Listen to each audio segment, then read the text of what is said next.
Hey guys, in this video, I'll show you how to uninstall Python from your Mac. The way you uninstall Python actually depends on how you installed it in the first place. Generally, there are two common methods: installing via Homebrew or doing a manual installation. Before we start removing anything, open up your terminal. Then, type the command which python3 to check your current Python path. If you installed it using Homebrew, uninstalling is super easy.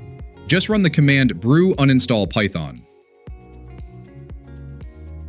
Now, if you run which python3 again, you'll see that the path has reverted back to your Mac's default system Python. Now for the second scenario. If you installed Python manually, meaning you downloaded the installer straight from python.org, your Python path will look something like this. To uninstall this, open up Finder and go to your Applications folder.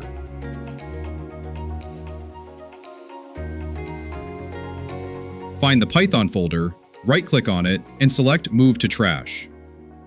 You might need to enter your Mac password, just hit OK, and you've successfully removed the Python folder from Applications. Next, if you want to do a completely clean uninstall, head back to the terminal and copy that installation path we saw earlier.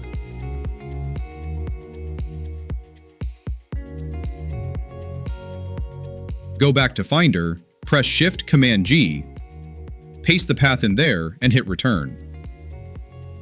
From here, you can go ahead and delete the Python version folders inside.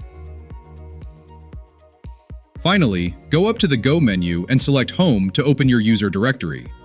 If you don't see your hidden files or folders, just press Shift-Command-Dot. This shortcut reveals all the hidden files. Look for a file named .zshrc or .zprofile. Open it up with TextEdit. Then, just delete any path declarations for the old Python version that you no longer need, and save the file. As a final check, run which python3 one last time. It should now point to the default system Python, which means you've successfully uninstalled it. Thanks for watching, and I'll see you in the next one.